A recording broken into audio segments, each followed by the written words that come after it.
As China's average wealth rises and their middle class broadens, the people are able to invest into artistic ventures to create original products to sell on an international market. The country's copyright and censorship laws unfortunately incentivized creating derivative works that could only sell to the local population and were widely criticized internationally.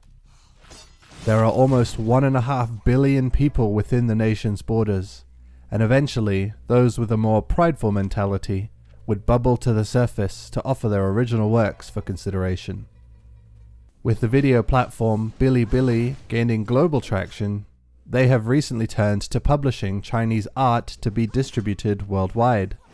Wildfire Game, yes, the S is missing, have taken the opportunity to produce something original, and with the shocking brutality of the game, have cemented a distinct artistic identity for themselves.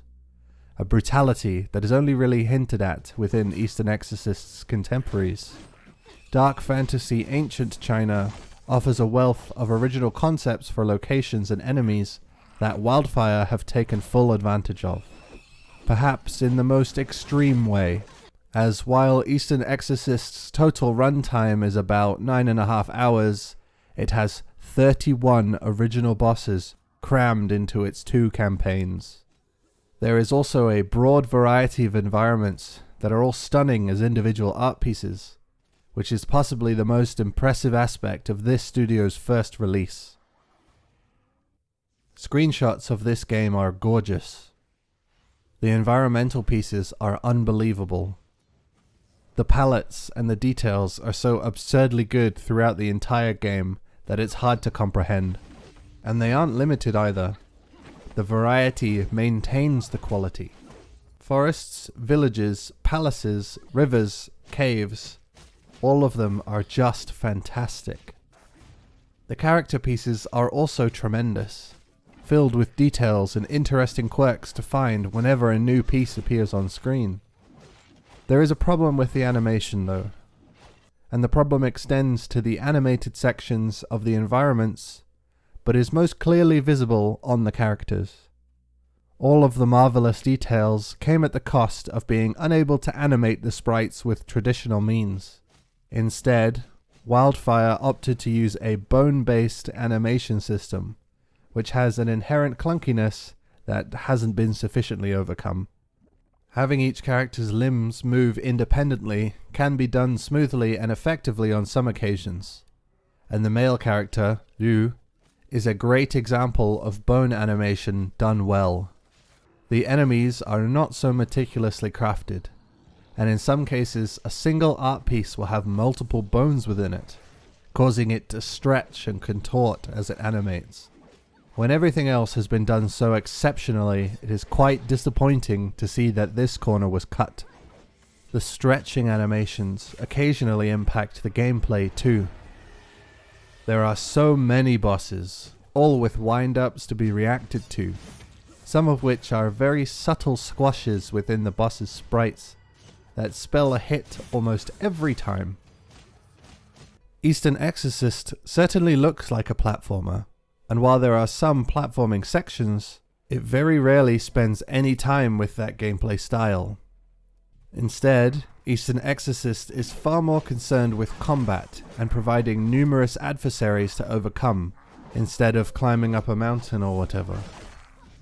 Typically, the player will interact with some narrative situation that mostly contextualizes the next short period of exploration. While exploring, the player will be ambushed by an enemy encounter to overcome.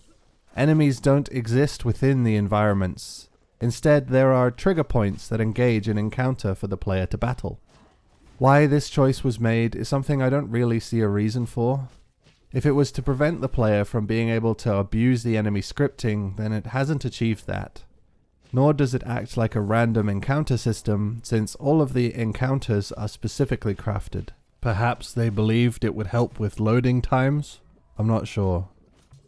Rather, it serves to cause a distinct division between traversal time and combat time, separated by a weapon drawing or sheathing animation. After a few screens of traversal and enemy encounters, the player will come across a boss to punctuate the end of the narrative component. This style isn't groundbreaking, but there's no necessity for Wildfire to do anything beyond create a quality experience. In order for them to ensure the total experience is generally of a higher standard, Wildfire chose to divide Eastern Exorcist's runtime between two separated experiences. Players are given the choice to embark upon Liu's campaign or Xue's campaign first, each of which are similar in length and challenge. The two stories exist parallel to each other. They never cross paths, but events in one story do have effects that cross over to the other. This Tiger Man boss appears in Liu's campaign, where Liu's victory in their battle results in the Tiger Man having his hair on his head cut off.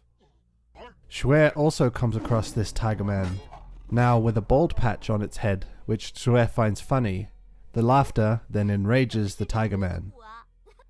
Only a handful of bosses are shared between the two campaigns, which certainly adds a lot of value, but isn't handled in the most ideal way. Eastern Exorcist offers a rather robust New Game Plus system that would have been the perfect tool to ensure a continuous difficulty curve throughout both campaigns. Selecting New Game Plus doesn't allow the player to select the other campaign, so the game's difficulty entirely resets upon reaching the halfway mark. Eastern Exorcist's difficulty scale is as awkward as the animations, and those Steam users who have tagged the game as difficult probably shouldn't be using the objective tagging system. This game isn't difficult. It presents itself as challenging, but it has selectable difficulties, absurdly frequent checkpoints, generous healing and invulnerability, and one of the least consistent balance curves I have ever experienced. The level 9 Kazuya CPU is a more difficult boss encounter than anything Eastern Exorcist has, even on the highest difficulty setting. I spent no more than 20 minutes with any boss, and most of the lost attempts were due to poor telegraph animations. If you can beat Watcher Knights or the Bell Tower Gargoyle, then you've overcome something significantly more challenging than this entire game. And I find it irritating that presenting a game in a dark palette is all it takes to be categorized as difficult on Steam.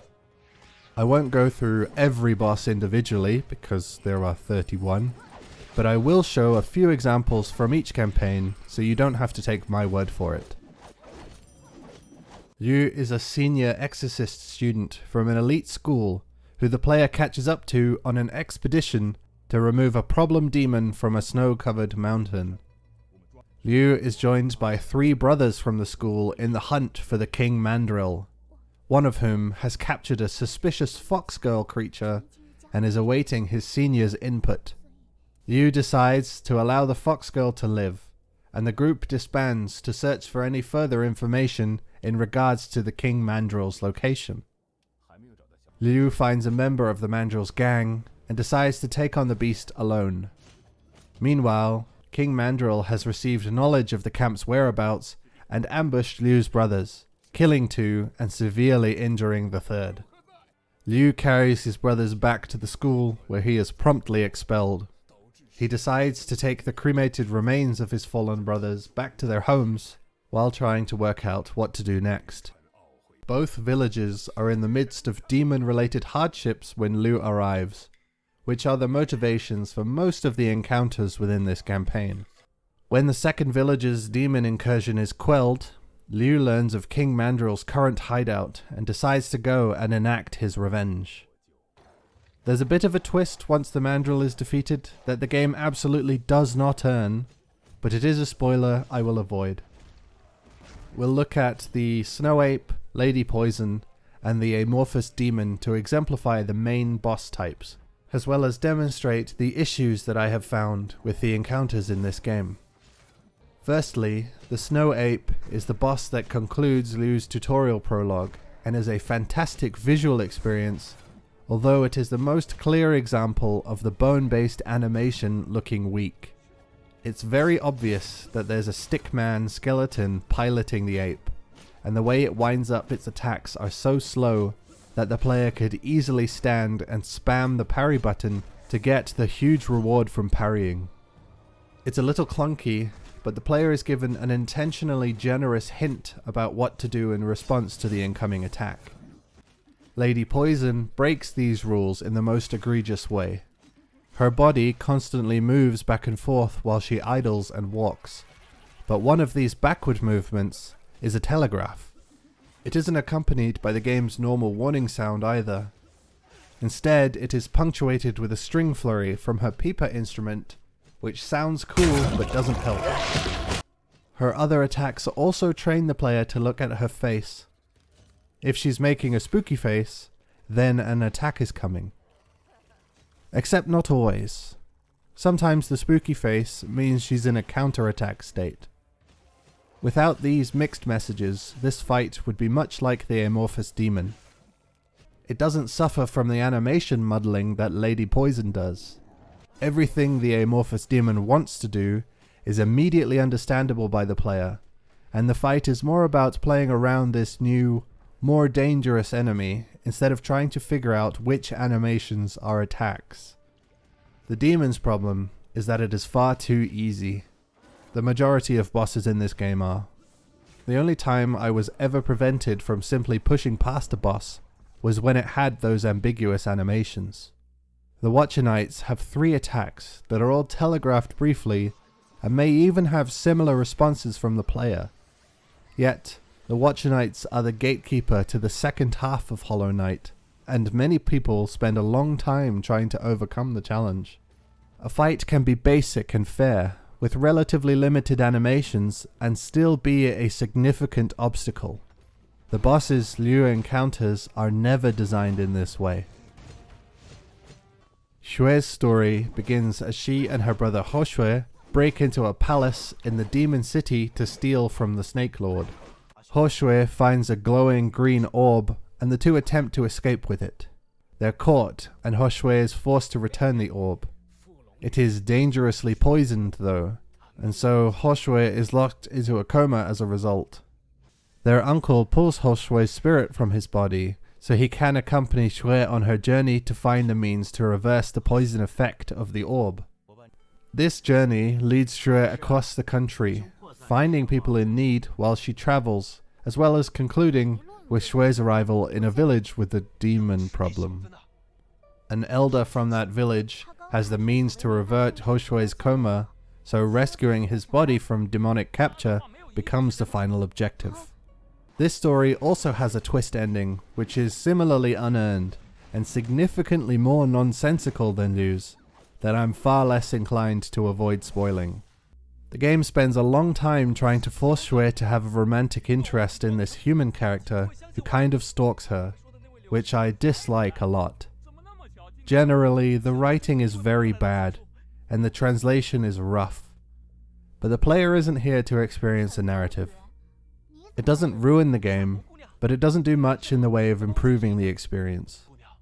There are just a handful of intense subjects that appear as context from time to time, that I think the game could have done without. With that in mind, the bosses within Xue's campaign have significantly fewer animation problems than those in Liu's, but the difficulty balance is significantly worse. The Blood Wizard, the Blood Demon, and Chaos 2 are the last 3 bosses in Xue's campaign, and sit at vastly different points on the difficulty spectrum. The forest is bleeding, and hell is literally bursting out of this cave, but Xue just walks into the center of it all without threatening opposition. The Blood Wizard bounces around and rarely utilizes the game's parry mechanic, instead frequently moving out of the player's reach and regaining its shield so that the fight lasts longer than necessary. While the Blood Wizard's numbers are likely far too low to be dangerous, the Blood Demon has moves that don't appear to do anything. Sometimes there's a manifested Blood Demon hologram that just idles while the real demon blocks.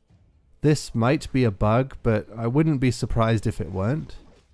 If the player chooses to play through Xue's second, this is their penultimate encounter within Eastern Exorcist.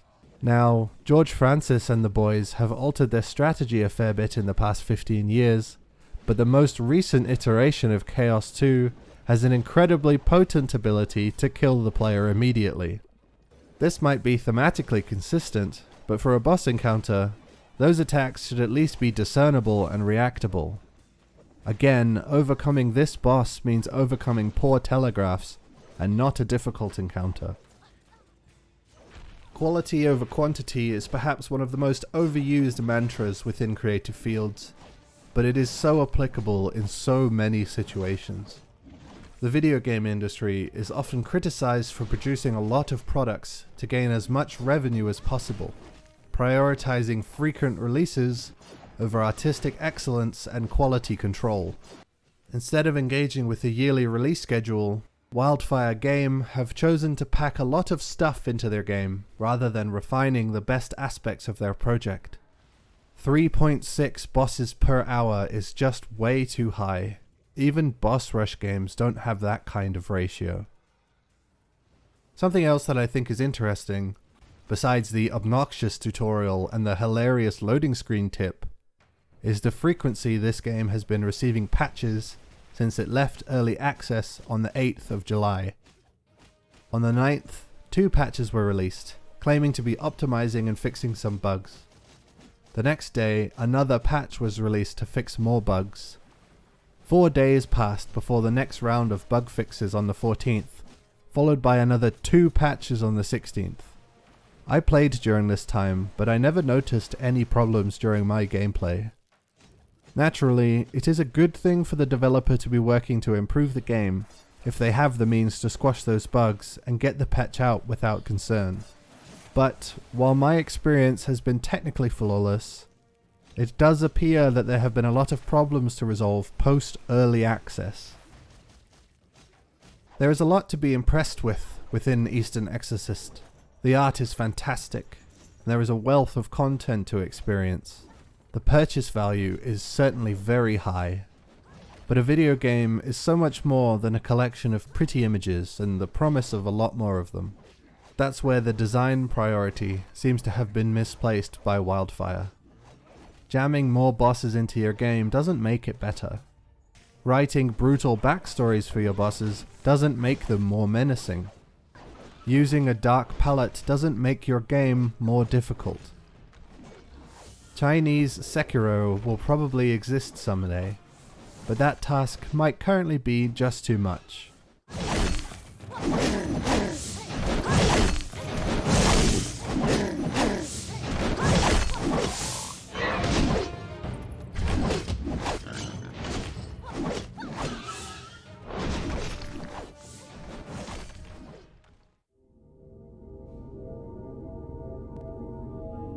I'm playing that cake game next week.